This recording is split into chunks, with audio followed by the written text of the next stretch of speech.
Hello there, very good morning and welcome to your Primetime Breakfast News Bulletin. I'm Shayan Silva. In your headlines this morning now, the A-Level Exam Results Inquiry Committee has requested the public to notify them of any issue regarding the exam, while an SLTB driver has been filed for a traffic violation along the southern highway. An Indian fisherman who entered Sri Lanka's maritime boundary illegally have been arrested.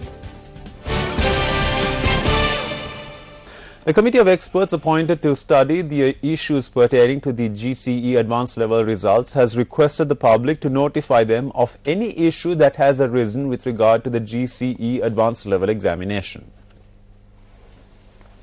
Chairman of the committee, Secretary to the Ministry of Technology and Research, Dara Vijaytilaka, said that the complaints other than the requests made to reassess the results should be faxed to 01143 54729. She requests the students to forward such complaints before noon next Saturday. She stated that the complaint should contain the name of the student, index number, district and the school. The President recently appointed a committee comprising of 5 members under the chairmanship of the Secretary to the Ministry of Technology and Research, Dara Vijaytilaka, to look into the issues pertaining to the GCE advanced level examination. In the meantime, a special committee has been appointed to look into irregularities that occurred during the admission of students to schools in the Western Province.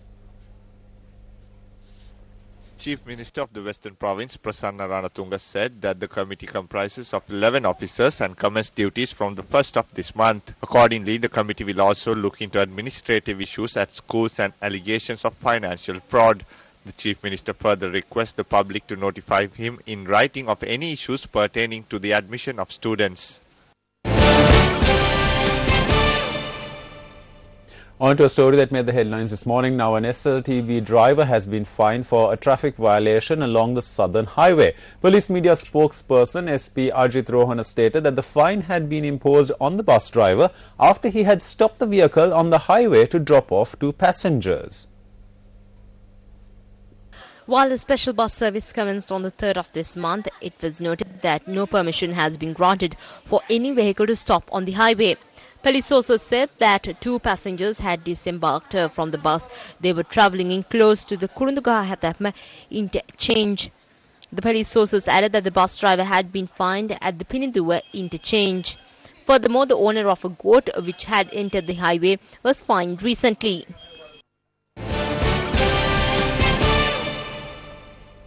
Four Indian fishermen who entered Sri Lanka's maritime boundary illegally have been arrested by the Navy. Police sources said that the fishermen and their vessels were taken into Navy custody in Talemana earlier on this morning. The group of fishermen were thereafter handed over to the police for legal action to be taken against them. Accordingly, the fishermen will be produced before the Manor magistrate today.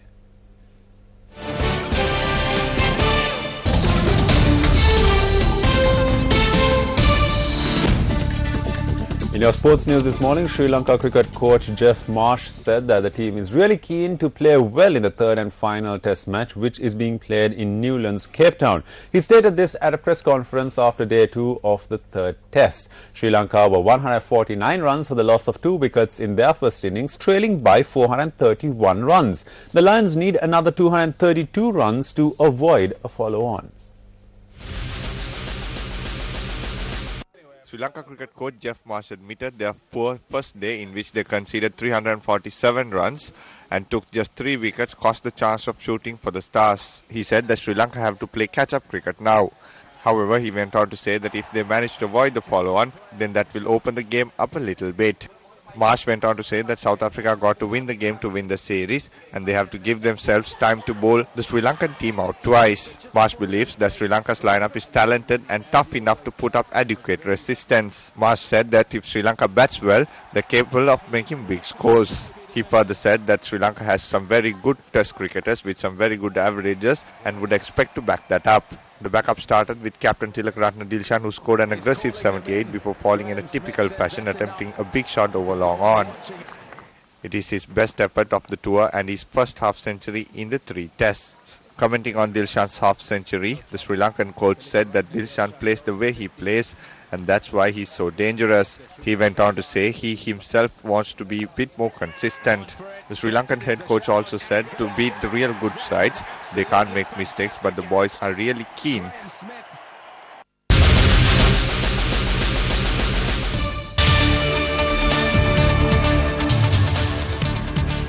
Let's now take a look at your currency exchange rates.